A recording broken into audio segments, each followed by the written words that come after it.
ਇੱਕ ਰਾਈਟਰ ਦੇ ਤੌਰ 'ਤੇ, ਇੱਕ ਲੇਖਕ ਦੇ ਤੌਰ 'ਤੇ ਕਿਸੇ ਫਿਲਮ ਦੀ ਕਹਾਣੀ ਜਾਂ ਕੋਈ ਨਾਵਲ ਲਿਖਣ ਲੱਗਿਆ ਜਾਂ ਕਹਾਣੀ ਲਿਖਣ ਲੱਗਿਆ, ਜਿਹੜੀ ਸਭ ਤੋਂ ਵੱਡੀ ਪ੍ਰੋਬਲਮ ਮੈਨੂੰ ਸ਼ੁਰੂ ਵਿੱਚ ਆਉਂਦੀ ਰਹੀ, ਉਹ ਇਹ ਸੀ ਕਿ ਮੈਂ ਬੁਨਿਆਦੀ ਵਿਸ਼ੇ ਤੋਂ ਜਾਂ ਇੱਦਾਂ ਕਹੋ ਕਿ ਜਿਹੜੀ ਮੇਰੀ ਥਰੈਡ ਲਾਈਨ ਹੈ, ਸਟੋਰੀ ਲਾਈਨ ਹੈ, ਮੈਂ ਉਸ ਤੋਂ ਫੈਲ ਜਾਂਦਾ ਸੀ, ਖਿੰਡਰ ਜਾਂਦਾ ਸੀ। ਮੈਨੂੰ ਨਹੀਂ, ਇਹ ਬਹੁਤ ਸਾਰੇ ਲੇਖਕਾਂ ਨੂੰ ਇਹ ਸਮੱਸਿਆ ਆਉਂਦੀ ਹੈ। ਖਾਸ ਤੌਰ 'ਤੇ ਨਵੇਂ ਲੇਖਕ ਅਕਸਰ ਮੇਰੇ ਨਾਲ ਇਹ ਆਪਣੀ ਪ੍ਰੋਬਲਮ ਸ਼ੇਅਰ ਕਰਦੇ ਨੇ ਕਿ ਜਦੋਂ ਅਸੀਂ ਲਿਖਣਾ ਸ਼ੁਰੂ ਕਰਦੇ ਹਾਂ, ਸਾਡੇ ਮਨ ਦੇ ਵਿੱਚ ਵਿਚਾਰ ਤਾਂ ਆ ਜਾਂਦਾ, ਪਰ ਸਾਨੂੰ ਇਹ ਨਹੀਂ ਪਤਾ ਲੱਗਦਾ ਕਿ ਉਸ ਵਿਚਾਰ ਨੂੰ ਡਿਵੈਲਪ ਕਿਵੇਂ ਕੀਤਾ ਜਾਵੇ।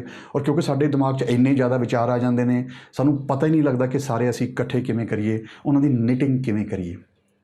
ਇਹ ਇੱਕ ਸੱਚੀ ਮੁੱਚੀ ਗੁੰਝਲਦਾਰ ਮਸਲਾ ਹੈ, ਕਿਉਂਕਿ ਲਿਖਣਾ ਜਿਹੜਾ ਹੈ, ਜਦੋਂ ਅਸੀਂ ਆਫਕੋਰਸ ਸਾਡੀ ਇਹ ਇਮੈਜੀਨੇਸ਼ਨ ਨਾਲ ਜੁੜਿਆ ਹੋਇਆ ਟੌਪਿਕ ਹੈ ਇਹ, ਔਰ ਸਾਡੇ ਮਨ ਦੇ ਵਿੱਚ ਕੁਝ ਵਿਚਾਰ ਆਉਂਦੇ ਨੇ, ਔਰ ਅਸੀਂ ਜਾਣਦੇ ਹਾਂ ਜਿਹੜੇ ਮਨ ਦੇ ਵਿੱਚ ਵਿਚਾਰ ਆਉਂਦੇ ਨੇ ਉਹ ਸਾਡੇ ਕੰਟਰੋਲ ਦੇ ਵਿੱਚ ਨਹੀਂ ਹੁੰਦੇ।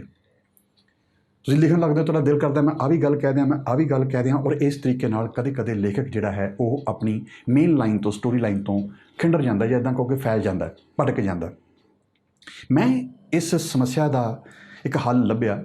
ਆਫਕੋਰਸ ਤੁਸੀਂ ਜਦੋਂ ਲਿਖਦੇ ਹੋ, ਤੁਸੀਂ ਸਿੱਖਦੇ ਵੀ ਹੋ, ਤੁਸੀਂ ਆਪਣੀਆਂ ਗਲਤੀਆਂ ਤੋਂ ਸਿੱਖਦੇ ਹੋ, ਆਪਣੇ ਹੋਰ ਸਾਥੀਆਂ ਨਾਲ ਡਿਸਕਸ਼ਨ ਕਰਕੇ ਸਿੱਖਦੇ ਹੋ। ਔਰ ਖਾਸ ਤੌਰ 'ਤੇ ਮੇਰੀ ਜਿਹੜੀ ਆਦਤ ਹੈ, ਮੈਨੂੰ ਇੱਦਾਂ ਕਹੋ ਕਿ ਮੈਂ ਪੜ੍ਹਦਾ ਰਹਿਣਾ, ਖਾਸ ਤੌਰ 'ਤੇ ਗੂਗਲ ਦੇ ਉੱਪਰ ਆਰਟੀਕਲ ਲੱਭ ਕੇ, ਔਰ ਯੂਟਿਊਬ ਦੇ ਉੱਪਰ ਮੈਂ ਵੀਡੀਓ ਸੁਣਦਾ ਰਹਿਣਾ ਕੁਛ ਐਕਸਪਰਟਸ ਦੇ, ਤਾਂ ਮੈਨੂੰ ਉੱਥੋਂ ਇੱਕ ਦੋ ਟੈਕਨੀਕਸ ਲੱਭੀਆਂ ਜਿਨ੍ਹਾਂ ਨੇ ਮੇਰੀ ਬਹੁਤ ਹੈਲਪ ਕੀਤੀ। ਖਾਸ ਤੌਰ 'ਤੇ ਮੈਂ ਜਦੋਂ ਇਹ ਨਾਵਲ ਲਿਖਣਾ ਸੀ, ਕਿੱਸਾ ਰੌਕੀ ਰੇਸ਼ਮਾ, ਜੇ ਤੁਸੀਂ ਇਹ ਨਾਵਲ ਨੂੰ ਦੇਖਿਆ ਹੋਵੇਗਾ ਤਾਂ ਉਹ 450 ਪੇਜ ਦਾ ਛੋਟੀ ਫੌਂਟ ਦੇ ਵਿੱਚ ਇੱਕ ਵੱਡਾ, ਮਤਲਬ ਕਿ ਵੱਡਕਾਰੀ ਨਾਵਲ ਹੈ। ਅਤੇ ਇਹੋ ਜਿਹੇ ਨਾਵਲ ਜਿਸ ਦੇ ਵਿੱਚ ਘੱਟੋ ਘੱਟ 45 ਦੇ ਕਰੀਬ ਵੱਡੇ ਪਾਤਰ ਹੋਣ, ਔਰ ਹਰ ਪਾਤਰ ਜਿਹੜਾ ਹੈ ਐਸਟੈਬਲਿਸ਼ ਹੋ ਰਿਹਾ ਹੋਵੇ, ਤਾਂ ਬਿਨਾਂ ਕਿਸੇ ਤਕਨੀਕ ਦੇ ਉਹ ਲਿਖਿਆ ਨਹੀਂ ਸੀ ਜਾ ਸਕਦਾ। ਫਿਲਮਾਂ ਤਾਂ ਬਿਲਕੁਲ ਹੀ ਬਿਨਾਂ ਤਕਨੀਕ ਦੇ ਲਿਖਿਆ ਨਹੀਂ ਜਾ ਸਕਦੀਆਂ, ਕਿਉਂਕਿ ਫਿਲਮ ਲਿਖਣੀ, ਉਹਦਾ ਸਕਰੀਨ ਪਲੇ ਲਿਖਣਾ, ਉਹ ਤਾਂ ਦਰਸ਼ਕ ਨੂੰ ਪਕੜਨ ਵਾਲੀ ਗੱਲ ਹੁੰਦੀ ਹੈ। ਨਾਟਕ ਲਿਖਣਾ ਸਟੇਜ ਦੇ ਉੱਪਰ, ਜਿੱਥੇ ਤੁਹਾਨੂੰ ਲਗਾਤਾਰ ਇੱਕੋ ਸਾਏ 1000 ਬੰਦਾ ਦੇਖ ਰਿਹਾ, ਤਾਂ ਉੱਥੇ ਤੁਸੀਂ ਬਿਨਾਂ ਤਕਨੀਕ ਤੋਂ ਜੇ ਮੱਥਾ ਮਾਰੋਗੇ ਤਾਂ ਮੈਨੂੰ ਲੱਗਦਾ ਟਾਈਮ ਵੀ ਵੇਸਟ ਹੋਏਗਾ ਅਤੇ ਸ਼ਾਇਦ ਉਹ ਰਿਜ਼ਲਟ ਵੀ ਨਹੀਂ ਆਏਗਾ। ਆਮ ਤੌਰ 'ਤੇ ਫਿਲਮ ਇੰਡਸਟਰੀ ਦੇ ਵਿੱਚ ਕੀ ਹੁੰਦਾ ਕਿ ਮੈਂ ਦੇਖਿਆ ਕਿ ਜਿਹੜੇ ਸਕਰੀਨ ਪਲੇ ਲੇਖਕ ਨੇ, ਸਾਰੇ ਨਹੀਂ, ਕੁਛ ਉਹ ਕੀ ਕਰਦੇ ਨੇ ਕਿ ਸੀਨ ਸੋਚਦੇ ਨੇ। ਖਾਸ ਤੌਰ 'ਤੇ ਨਵਾਂ ਜਦੋਂ ਲਿਖਣ ਲੱਗਦਾ ਹੈ ਤਾਂ ਸੀਨ ਸੋਚਦਾ, ਪਹਿਲਾ ਸੀਨ ਇੱਦਾਂ ਹੋਊਗਾ, ਉੱਥੋਂ ਕੈਮਰਾ ਇੱਦਾਂ ਆਉਂਦਾ, ਉੱਧਰੋਂ ਮੂਵ ਕਰਦਾ, ਫਿਰ ਇੱਦਾਂ ਹੁੰਦਾ, ਪਰਦਾ ਖੁੱਲ੍ਹਦਾ, ਫਿਰ ਦੂਜਾ ਸੀਨ ਆਉਂਦਾ, ਫਿਰ ਕੱਟ ਟੂ ਇਹ, ਉਹ ਸੀਨ ਦੇ ਨਾਲ ਸੀਨ ਜੋੜਨ ਦੀ ਕੋਸ਼ਿਸ਼ ਕਰਦੇ ਨੇ। ਵਧੀਆ ਸੀਨ ਸੋਚ ਲੈਂਦੇ ਨੇ, ਉਹਨਾਂ ਦੀ ਕਨਸੀਵਿੰਗ ਬਹੁਤ ਜ਼ਬਰਦਸਤ ਹੁੰਦੀ ਹੈ। ਕਈ ਮੈਂ ਇਹੋ ਜਿਹੇ ਨਿਰਦੇਸ਼ਕਾਂ ਨੂੰ ਜਾਣਦਾ ਜਿਹੜੇ ਘੱਟੋ ਘੱਟ ਰਾਈਟਰ ਦੇ ਲੈਵਲ 'ਤੇ ਹੀ ਪਹੁੰਚੇ ਹੁੰਦੇ ਨੇ, ਉਸ ਬਹੁਤ ਵਧੀਆ ਸੀਨ ਕਨਸੀਵ ਕਰਦੇ ਨੇ। ਹੁਣ ਆਹ ਸੀਨ, ਹੁਣ ਆਹ ਸੀਨ, ਉਹ ਸੀਨ ਨਾਲ ਸੀਨ ਤਾਂ ਜੋੜਦੇ ਰਹਿੰਦੇ, ਲੇਕਿਨ ਬੇਸਿਕ ਲਾਈਨ ਨਹੀਂ ਹੁੰਦੀ ਉਹਨਾਂ ਸੀਨਾਂ ਦੀ। ਤਾਂ ਫਿਰ ਉਹ ਦਰਸ਼ਕ ਜਿਹੜਾ ਹੈ ਉਸ ਨੂੰ ਉਹ ਇੱਕ ਬੱਝਵੀਂ ਸਟੋਰੀ ਜਾਂ ਕਹਾਣੀ ਵਾਂਗੂ ਹਾਸਿਲ ਨਹੀਂ ਕਰਦਾ। ਉਹ ਕੁਝ ਸੀਨ ਦੇਖਦਾ ਰਹਿੰਦਾ, ਇੱਕ ਤੋਂ ਬਾਅਦ ਦੂਜਾ ਸੀਨ ਪਤਾ ਨਹੀਂ ਕਿੱਧਰ ਚਲਾ ਜਾਂਦਾ, ਕਿਉਂਕਿ ਇਮੈਜੀਨੇਸ਼ਨ ਦਾ ਕੋਈ ਇੱਦਾਂ ਕਹੋ ਕਿ ਕੋਈ ਨਿਸ਼ਚਿਤ ਪੈਟਰਨ ਤਾਂ ਹੁੰਦਾ ਨਹੀਂ। ਇਮੈਜੀਨੇਸ਼ਨ ਤਾਂ ਕਿਤੇ ਵੀ ਫੈਲ ਸਕਦੀ ਹੈ, ਤੁਹਾਡੇ ਮਨ 'ਚ ਕਦੇ ਵੀ ਕੋਈ ਨਵੀਂ ਚੀਜ਼ ਆ ਸਕਦੀ ਹੈ। ਤੁਸੀਂ ਫਿਲਮ ਬਣਾਉਣ ਲੱਗੇ ਹੋ, ਤੁਸੀਂ ਇੱਕ ਸੀਨ ਸੋਚਿਆ, ਉਸ ਤੋਂ ਬਾਅਦ ਤੁਹਾਡੇ ਦਿਮਾਗ ਦੇ ਵਿੱਚ ਹਾਲੀਵੁੱਡ ਦੀ ਕਿਸੇ ਫਿਲਮ ਦਾ ਬਹੁਤ ਵਧੀਆ ਸੀਨ ਆ ਗਿਆ, ਚਲੋ ਯਾਰ ਇੱਕ ਸੀਨ ਉਹੋ ਜਿਹਾ ਕ੍ਰੀਏਟ ਕਰਦੇ ਹਾਂ। ਇਹ ਇੱਕ ਪ੍ਰੋਬਲਮੈਟਿਕ ਚੀਜ਼ ਹੈ। ਭਾਵੇਂ ਨਾਵਲ ਲਿਖਣਾ ਹੋਵੇ, ਕਹਾਣੀ ਲਿਖਣੀ ਹੋਵੇ, ਫਿਲਮ ਦੀ ਕਹਾਣੀ ਲਿਖਣੀ ਹੋਵੇ, ਤਾਂ ਮੈਨੂੰ ਲੱਗਦਾ ਕਿ ਇਸ ਚੀਜ਼ ਤੋਂ ਬਚਣ ਦੀ ਲੋੜ ਆ। ਹੁਣ ਮੈਂ ਬਚਦਾ। ਹੁਣ ਸ਼ੁਰੂ ਦੇ ਵਿੱਚ ਮੈਂ ਕਹਾਂ ਮੇਰੇ ਨਾਟਕਾਂ ਵਿੱਚ ਇਹ ਖਾਮੀਆਂ ਨੇ। ਮੇਰੇ ਕਈ ਨਾਟਕ ਜਿਹੜੇ ਨੇ ਉਹ ਉਹਨਾਂ ਦੇ ਵਿੱਚ ਇਹ ਟੈਕਨੀਕ ਨਹੀਂ ਹੈ, ਕਿਉਂਕਿ ਪਹਿਲਾਂ ਮੈਂ ਛੋਟੇ ਨਾਟਕ ਲਿਖਦਾ ਸੀ, ਉੱਥੇ ਮੇਰਾ ਬਚਾਅ ਸੀ। ਵੈਸੇ ਮੇਰੇ ਕੋਲ 25-30 ਮਿੰਟ ਹੁੰਦੇ ਸੀ, ਔਰ ਮੈਂ ਉਹਨਾਂ ਦੇ ਵਿਚਕਾਰ ਫੈਲ ਨਹੀਂ ਸੀ ਸਕਦਾ। ਲੇਕਿਨ ਵੱਡੇ ਨਾਟਕਾਂ ਦੇ ਵਿੱਚ ਮੈਨੂੰ ਪਕੜਨ ਲੱਗਿਆ, ਮਜਬੂਰੀ ਆਈ, ਇੱਦਾਂ ਕਹੋ ਕਿ ਮੈਂ ਕਾਫੀ ਟਾਈਮ ਵੇਸਟ ਕਰਕੇ ਉਹ ਨਾਟਕ ਲਿਖੇ। ਮੈਂ ਹੁਣ ਉਹ ਨਾਟਕ ਦੁਬਾਰਾ ਲਿਖਣੇ ਹੁਣ ਤਾਂ ਮੈਨੂੰ ਲੱਗਦਾ ਮੇਰੇ ਕੋਲ ਤਕਨੀਕ ਹੈ, ਸ਼ਾਇਦ ਮੈਂ ਜਲਦੀ ਲਿਖ ਸਕੂੰਗਾ। ਔਰ ਸ਼ਾਇਦ ਇਸੇ ਕਰਕੇ ਮੈਂ ਕਿੱਸਾ ਰੌਕੀ ਰੇਸ਼ਮਾ ਜਿਹੜਾ ਹੈ ਉਹ 450 ਪੇਜ ਦਾ, ਜਿਹਦੇ ਵਿੱਚ ਘੱਟੋ ਘੱਟ 2.25 ਲੱਖ ਸ਼ਬਦ ਨੇ, ਮੈਂ ਸਿਰਫ 2.5 ਮਹੀਨੇ ਵਿੱਚ ਲਿਖ ਪਾਇਆ। ਅਤੇ ਤਕਨੀਕ ਦੇ ਆਸਰੇ ਮੈਂ ਤੁਹਾਡੇ ਨਾਲ ਤਕਨੀਕ ਸ਼ੇਅਰ ਕਰਨੀ ਚਾਹਾਂਗਾ। ਮੈਂ ਨਹੀਂ ਕਹਿੰਦਾ ਕਿ ਪਰਫੈਕਟ ਹੈ, ਮੈਂ ਨਹੀਂ ਕਹਿੰਦਾ ਕਿ ਬਹੁਤ ਮਹਾਨ ਹੈ, ਲੇਕਿਨ ਜੇ ਤੁਹਾਡੇ ਉਹ ਮਾੜੀ ਮੋਟੀ ਕੰਮ ਆ ਸਕੇ ਤਾਂ ਮੈਨੂੰ ਖੁਸ਼ੀ ਹੋਊਗੀ।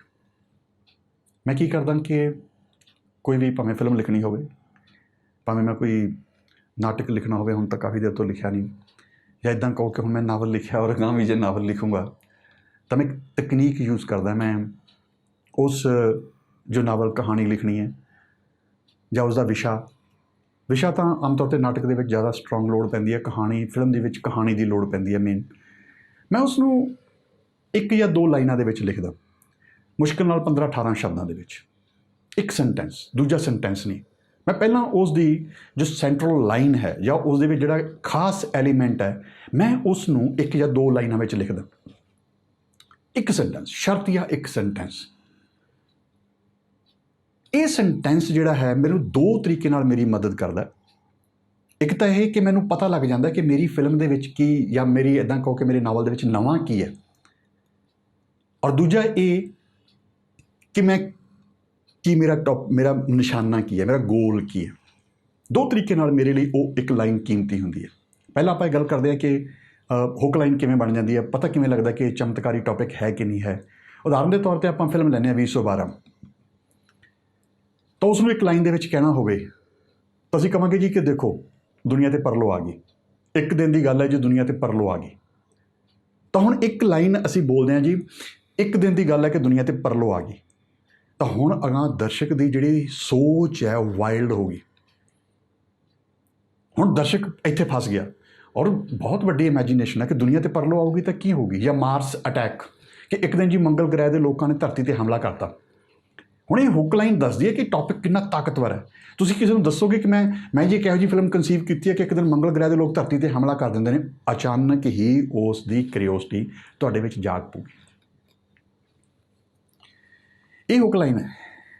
ਇਹ ਹੁੱਕ ਲਾਈਨ ਪਤਾ 1 ਮਿੰਟ ਹੀ ਦੱਸ ਦਿੰਦੀ ਹੈ। ਮੈਨੂੰ ਬਹੁਤ ਸਾਰੇ ਲੇਖਕ ਕਹਿ ਦਿੰਦੇ ਨੇ, ਨਵੇਂ ਲੇਖਕ, ਮੈਂ ਤੁਹਾਨੂੰ ਕਹਾਣੀ ਭੇਜਣੀ ਹੈ ਜੀ, ਪੜ੍ਹ ਕੇ ਮਾੜੀ ਜੀ ਕੋਈ ਸਲਾਹ ਦਿਓ। ਮੈਂ ਉਹਨੂੰ ਕਹਿੰਦਾ ਕਿ ਨਹੀਂ, ਮੈਨੂੰ ਪਹਿਲਾਂ ਕਹਾਣੀ ਨਾ ਭੇਜ, ਮੈਨੂੰ ਹੁੱਕ ਲਾਈਨ ਭੇਜ।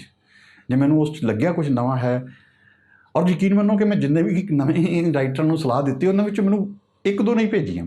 ਹਾਂ ਜੀ, ਮੇਰੀ ਕਹਾਣੀ ਦੇ ਵਿੱਚ ਇੱਕ ਜ਼ਬਰਦਸਤ ਹੁੱਕ ਲਾਈਨ ਹੈ। ਬਹੁਤੇ ਕਹਿੰਦੇ ਨੇ ਕਿ ਠੀਕ ਹੈ, ਸਾਨੂੰ ਸਮਝ ਆ ਗਿਆ, ਸਾਡੀ ਕਹਾਣੀ 'ਚ ਕੋਈ ਨਵਾਂ ਨਹੀਂ ਹੈਗਾ। ਲਓ ਜੀ, ਇੱਕ ਮੁੰਡਾ ਅਤੇ ਕੁੜੀ ਘਰੋਂ ਭੱਜ ਗਏ, ਹਜ਼ਾਰਾਂ ਫਿਲਮਾਂ 'ਚ ਭੱਜ ਚੁੱਕੇ ਨੇ, ਕਿੰਨਾ ਕੁ ਭਜਾਈ ਜਾਵਾਂਗੇ ਉਹਨਾਂ ਨੂੰ ਆਪਾਂ, ਅਤੇ ਉਹ ਹੁੱਕ ਲਾਈਨ ਦੱਸ ਦਿੰਦੀ ਹੈ।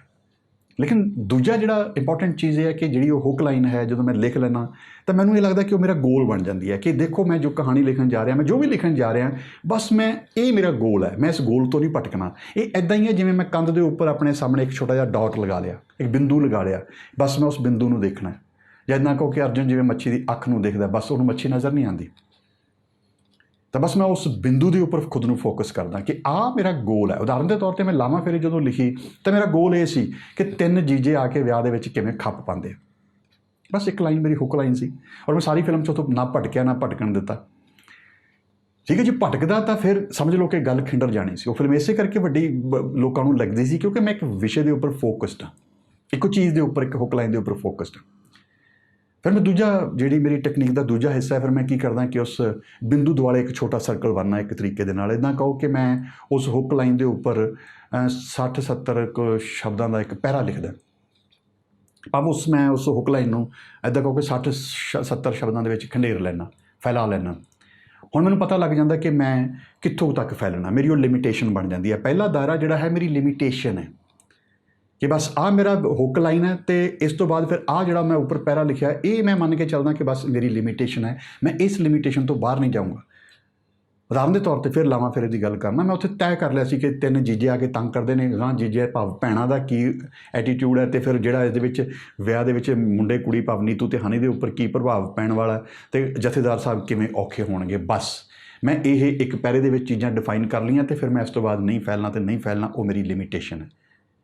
ਔਰ ਫਿਰ ਇਸ ਤੋਂ ਬਾਅਦ ਮੈਂ ਲੰਬੀ ਕਹਾਣੀ ਲਿਖਣ ਦੀ ਸੁਜੈਸ਼ਨ ਦੇਵਾਂਗਾ ਕਿ ਤੁਸੀਂ ਇਸ ਤੋਂ ਬਾਅਦ ਕਹਾਣੀ ਲਿਖੋ, ਫਿਕਸ਼ਨ ਵਾਂਗੂ ਲਿਖੋ, ਸੀਨ ਤੋੜ ਕੇ ਨਾ ਲਿਖੋ। ਬਹੁਤ ਲੋਕ ਕੀ ਕਰਦੇ ਨੇ ਕਿ ਇਸ ਤੋਂ ਬਾਅਦ ਸਿੱਧੀ ਸੀਨ ਬ੍ਰੇਕ ਡਾਊਨ ਕਰਨੀ ਸ਼ੁਰੂ ਕਰ ਦਿੰਦੇ ਨੇ, ਜਿਸ ਨੂੰ ਉਹ ਕਹਿੰਦੇ ਨੇ screen play, step out story.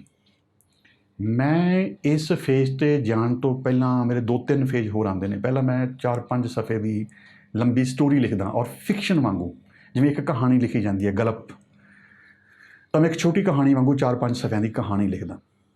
Fiction ਦੇ ਸੰਬੰਧ ਵਿੱਚ ਇੱਕ ਸਮਝਣ ਵਾਲੀ ਬਹੁਤ ਇੰਪੋਰਟੈਂਟ ਚੀਜ਼ ਇਹ ਹੈ ਕਿ ਕਹਾਣੀ ਲਿਖਦਿਆਂ ਹੋਇਆਂ ਜਾਂ ਫਿਕਸ਼ਨ ਲਿਖਦਿਆਂ ਹੋਇਆਂ, ਨਾਵਲ ਲਿਖਦਿਆਂ ਹੋਇਆਂ ਤੁਹਾਡੀ ਇਮੈਜੀਨੇਸ਼ਨ ਸਭ ਤੋਂ ਜ਼ਿਆਦਾ ਤੇਜ਼ ਕੰਮ ਕਰ ਰਹੀ ਹੁੰਦੀ ਹੈ, ਔਰ ਬਹੁਤ ਪ੍ਰਭਾਵਸ਼ਾਲੀ ਕੰਮ ਕਰ ਰਹੀ ਹੁੰਦੀ ਹੈ।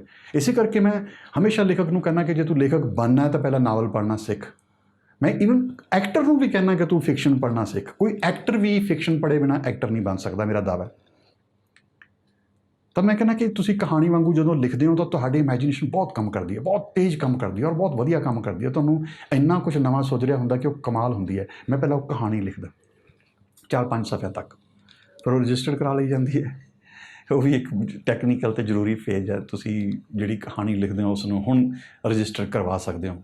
ਸਕਰੀਨ ਰਾਈਟਰ ਐਸੋਸੀਏਸ਼ਨ ਹੈ ਜਿਹੜੀ ਸਾਡੇ ਭਾਰਤੀ ਪੰਜਾਬੀ ਫਿਲਮ ਇੰਡਸਟਰੀ ਦੇ ਵਿੱਚ, ਅਤੇ ਉੱਥੇ ਤੁਸੀਂ ਮੈਂਬਰ ਹੋ ਤਾਂ ਤੁਸੀਂ ਰਜਿਸਟਰਡ ਵੀ ਕਰਾ ਸਕਦੇ ਹੋ ਆਨਲਾਈਨ। ਤਾਂ ਹੁਣ ਜਿਹੜੀ ਸਟੋਰੀ ਲਿਖੀ ਗਈ, ਉਸ ਸਟੋਰੀ ਦੇ ਉੱਪਰ ਮੈਂ ਹਾਲੇ ਵੀ ਸੀਨ ਬ੍ਰੇਕ ਡਾਊਨ ਕਰਨ ਦੇ ਹੱਕ ਵਿੱਚ ਨਹੀਂ ਹੁੰਦਾ।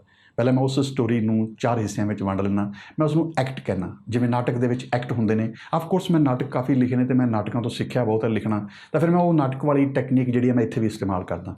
ਫਿਰ ਮੈਂ ਉਸ ਨੂੰ 4 ਐਕਟਾਂ ਵਿੱਚ ਵੰਡ ਲੈਂਦਾ। ਇੰਟਰਵਲ ਤੋਂ ਪਹਿਲਾਂ 2 ਐਕਟ, ਪਹਿਲੇ ਐਕਟ ਦੇ ਵਿੱਚ ਜਿੱਥੇ ਕਿ ਪਾਤਰਾਂ ਨਾਲ, ਸੈਟਅਪ ਨਾਲ, ਥਾਵਾਂ ਦੇ ਨਾਲ, ਲੋਕੇਸ਼ਨਸ ਦੇ ਨਾਲ, ਪਲੇਸਿਸ ਦੇ ਨਾਲ ਇੱਦਾਂ ਕਹੋ, ਔਰ ਜਾਂ ਇੱਦਾਂ ਕਹੋ ਕਿ ਸਾਰੇ ਪਾਤਰਾਂ ਨਾਲ ਉਹਨਾਂ ਦੇ ਆਪਸੀ ਰਿਸ਼ਤਿਆਂ ਦੇ ਬਾਰੇ ਜਾਣਕਾਰੀ ਦਿੱਤੀ ਜਾਂਦੀ ਹੈ। ਕਨਫਲਿਕਟ, ਕ੍ਰਾਈਸਿਸ ਸ਼ੁਰੂ ਹੁੰਦੇ ਨੇ ਔਰ ਉਹ ਰਾਈਜ਼ ਹੁੰਦੇ ਨੇ, ਔਰ ਉਸ ਤੋਂ ਬਾਅਦ ਇੰਟਰਵਲ ਤੱਕ ਦੂਜਾ ਫੇਜ਼ ਜਿਸ ਦੇ ਵਿੱਚ ਪੀਕ 'ਤੇ ਪਹੁੰਚਦਾ ਉਹ ਕਨਫਲਿਕਟ ਜਾਂ ਕ੍ਰਾਈਸਿਸ ਜਿਹੜਾ ਹੈ ਜਾਂ ਜਿਹੜਾ ਇਸ਼ੂ ਹੈ। ਅਤੇ ਫਿਰ ਤੀਜਾ ਇੰਟਰਵਲ ਤੋਂ ਬਾਅਦ ਜਿਸ ਦੇ ਵਿੱਚ ਉਹ ਅਪਸ ਐਂਡ ਡਾਊਨਸ ਆਉਂਦੇ ਨੇ ਔਰ ਅਸੀਂ ਉਹ ਥੋੜ੍ਹੀ ਦੇਰ ਲਈ ਸਸਟੇਨ ਕਰਦੇ ਹਾਂ ਔਰ ਫਾਈਨਲੀ ਆਲ ਇਜ਼ ਗੋਨ ਜਾਂ ਆਲ ਇਜ਼ ਲੋਸਟ ਪੁਆਇੰਟ ਆ ਜਾਂਦਾ ਹੈ। ਔਰ ਫਿਰ ਚੌਥਾ ਅਤੇ ਸਭ ਤੋਂ ਜਿਹੜਾ ਕੀਮਤੀ ਪੱਖ ਹੈ ਉਹ ਹੈ ਕਿਸੇ ਵੀ ਇੱਦਾਂ ਕਹੋ ਕਿ ਕਿਸੇ ਵੀ ਰਚਨਾ ਦਾ ਆਖਰੀ ਫੇਜ਼ ਜਾਂ ਆਖਰੀ ਐਕਟ ਜਿਸ ਦੇ ਵਿੱਚ ਕਲਾਈਮੈਕਸ ਆ ਜਾਂਦਾ ਹੈ। ਕਲਾਈਮੈਕਸ ਤੋਂ ਬਾਅਦ ਰੈਜ਼ੋਲੂਸ਼ਨ ਆ ਜਾਂਦਾ ਹੈ। ਕਲਾਈਮੈਕਸ ਦੇ ਵੀ 3-4 ਪਾਰਟ ਨੇ। ਮੈਂ ਸਮਝਦਾ ਕਿ ਅਗਰ ਤੁਸੀਂ ਹੋਰ ਇਸ ਨੂੰ ਡੀਪਲੀ ਸੌਖਾ ਕਰਨਾ ਚਾਹੋ ਤਾਂ ਤੁਸੀਂ ਬੀਟਸ ਨੂੰ ਸਮਝਣਾ ਚਾਹੀਦਾ ਤੁਹਾਨੂੰ ਕਿ ਬੀਟਸ ਕੀ ਹੁੰਦੀਆਂ ਨੇ। ਮੈਂ ਸਾਰੀ ਫਿਲਮ ਨੂੰ ਜਾਂ ਸਾਰੇ ਨਾਵਲ ਨੂੰ, ਈਵਨ ਮੈਂ ਨਾਵਲ ਨੂੰ ਵੀ 16 ਬੀਟਸ ਦੇ ਵਿੱਚ ਵੰਡ ਕੇ ਲਿਖਿਆ। ਬੀਟਸ ਹੁੰਦੀਆਂ ਨੇ ਭਾਵ ਇੱਕ ਘਟਨਾਵਾਂ ਦਾ ਇੱਕ ਖਾਸ ਸੀਕੁਐਂਸ, ਕਿ ਕਿਹੜੀ ਘਟਨਾ ਕਿੱਥੋਂ ਤੋਂ ਲੈ ਕੇ ਕਿੱਥੋਂ ਤੱਕ ਵਾਪਰਨਗੀਆਂ ਘਟਨਾਵਾਂ, ਅਤੇ ਉਹ ਇੱਕ ਜਿਹੜਾ ਖਾਸ ਸੀਕੁਐਂਸ ਬਣਦਾ ਉਹਦੀ ਇੱਕ ਟੈਕਨੀਕ ਹੈ, ਉਸ ਨੂੰ ਬੀਟ ਕਿਹਾ ਜਾਂਦਾ। ਅਤੇ ਉਹ ਬੀਟ ਬਹੁਤ ਕੰਮ ਦੀ ਹੁੰਦੀ ਹੈ। ਜਦੋਂ ਤੁਹਾਨੂੰ ਉਹ ਬੀਟ ਕ੍ਰੀਏਟ ਕਰਨੀ ਆ ਜਾਂਦੀ ਹੈ, ਯਕੀਨ ਮੰਨੋ ਤੁਹਾਡਾ ਲਿਖਣ ਦਾ ਕੰਮ ਹੋਰ ਵੀ ਸੌਖਾ ਹੋ ਜਾਂਦਾ, ਤੁਸੀਂ ਕਦੇ ਵੀ ਨਹੀਂ ਭਟਕਦੇ। ਮੈਂ ਤੁਹਾਨੂੰ ਸੁਜੈਸ਼ਨ ਦੇ ਰਿਹਾ, ਮੈਂ ਤੁਹਾਨੂੰ ਇੱਕ ਗੱਲ ਨਾਲ ਇਹ ਵੀ ਸਮਝ ਲਓ ਕਿ ਜਿਹੜੀਆਂ ਜ਼ਰੂਰੀ ਨਹੀਂ ਹੁੰਦਾ ਕਿ ਰਾਈਟਰ ਇਹੋ ਜਿਹੀਆਂ ਸੁਜੈਸ਼ਨਸ ਨੂੰ ਮੰਨੇ। ਇਹ ਕੰਮ ਸੌਖਾ ਕਰਨ ਦੇ ਲਈ ਨੇ, ਭਾਵੇਂ ਗ੍ਰਾਮਰ ਹੈ ਲਿਖਣ ਦੀ। ਮੈਂ ਇਸ ਕਰਕੇ ਕਿਉਂਕਿ ਮੈਂ ਇਹ ਟੈਕਨੀਕ ਪਿਛਲੇ ਦਿਨਾਂ ਦੇ ਵਿੱਚ ਇਸਤੇਮਾਲ ਕੀਤੀ ਔਰ ਮੈਨੂੰ ਇਹਦੇ ਵਧੀਆ ਸਿੱਟੇ ਮਿਲੇ, ਮੈਂ ਤੁਹਾਡੇ ਨਾਲ ਤਾਂ ਸ਼ੇਅਰ ਕਰ ਰਿਹਾ। ਜ਼ਰੂਰੀ ਨਹੀਂ ਕਿ ਤੁਸੀਂ ਇਸ ਟੈਕਨੀਕ ਨੂੰ ਫਾਲੋ ਕਰੋ। ਕਈ ਲੇਖਕ ਜਿਹੜੇ ਨੇ ਉਹ ਆਵੇਸ਼ ਨਾਲ ਲਿਖਦੇ ਨੇ ਔਰ ਅੰਦਰੋਂ ਜੋ ਨਿਕਲਦਾ ਉਵੇਂ ਲਿਖਦੇ ਨੇ, ਉਹ ਵੀ ਉਹਨਾਂ ਦੀ ਟੈਕਨੀਕ ਹੈ, ਉਹ ਉਹਨਾਂ ਦਾ ਸਟਾਈਲ ਹੈ। ਹਰ ਇੱਕ ਲੇਖਕ ਦਾ ਲਿਖਣ ਦਾ ਆਪਣਾ ਆਪਣਾ ਇੱਕ ਸਟਾਈਲ ਹੁੰਦਾ ਹੈ। ਲੇਕਿਨ ਮੈਂ ਤੁਹਾਡੇ ਨਾਲ ਉਹ ਚੀਜ਼ਾਂ ਸ਼ੇਅਰ ਕਰ ਰਿਹਾ ਜਿਹੜੀਆਂ ਮੈਨੂੰ ਇੱਦਾਂ ਲੱਗਦੀਆਂ ਕਿ ਮੈਨੂੰ ਉਹਨਾਂ ਨੇ ਪਿਛਲੇ ਦਿਨਾਂ ਦੇ ਵਿੱਚ ਵਧੀਆ ਰਿਜ਼ਲਟ ਦਿੱਤੇ ਔਰ ਮੇਰਾ ਕੰਮ ਸੌਖਾ ਕਰਤਾ। ਮੈਂ ਫਿਰ ਰਿਪੀਟ ਕਰਦਾ ਕਿ ਕਿੱਸਾ ਰੌਕੀ ਰੇਸ਼ਮਾ ਵਰਗਾ ਨਾਵਲ ਜਿਹੜਾ ਹੈ ਘੱਟੋ ਘੱਟ 450 ਪੇਜ ਦਾ ਨਾਵਲ ਮੈਂ ਇੰਨੀ ਤੇਜ਼ੀ ਨਾਲ ਲਿਖਿਆ, ਮੈਂ ਲਿਖ ਨਹੀਂ ਸੀ ਸਕਦਾ ਜੇ ਮੇਰੇ ਕੋਲ ਇਹ ਟੈਕਨੀਕ ਨਾ ਹੁੰਦੀ। ਔਰ ਮੈਂ ਕਿਤੇ ਵੀ ਨਹੀਂ, ਮੈਨੂੰ ਲੱਗਦਾ ਹੈ ਆਫਕੋਰਸ ਫੈਸਲਾ ਤਾਂ ਜਿਹੜੇ ਆਲੋਚਕ ਕਰਨਗੇ, ਪਰ ਮੈਨੂੰ ਲੱਗਦਾ ਕਿ ਮੈਂ ਐਡੇ ਵੱਡੇ ਨਾਵਲ 'ਚ ਕਿਤੇ ਵੀ ਨਹੀਂ ਖਿੰਡ ਰਿਹਾ, ਕਿਤੇ ਵੀ ਨਹੀਂ ਭਟਕਿਆ। ਮੈਂ ਫੋਕਸਡ ਰਿਹਾ ਕਿਉਂਕਿ ਮੇਰੇ ਕੋਲ ਇੱਕ ਟੈਕਨੀਕ ਕੰਮ ਕਰ ਰਹੀ ਸੀ। ਤਾਂ ਫਾਈਨਲੀ ਜਿਹੜੀ ਚੀਜ਼ ਜਿਹੜੀ ਹੈਗੀ ਮੈਂ ਨਵੇਂ ਲੇਖਕ ਨੂੰ ਸੁਜੈਸਟ ਕਰ ਸਕਦਾ ਕਿ ਕਲਾਈਮੈਕਸ ਬਹੁਤ ਇੰਪੋਰਟੈਂਟ ਹੁੰਦਾ। ਮੈਂ ਕਲਾਈਮੈਕਸ ਪਹਿਲਾਂ ਸੋਚਣ ਦੀ ਸਿਫਾਰਿਸ਼ ਕਰਦਾ।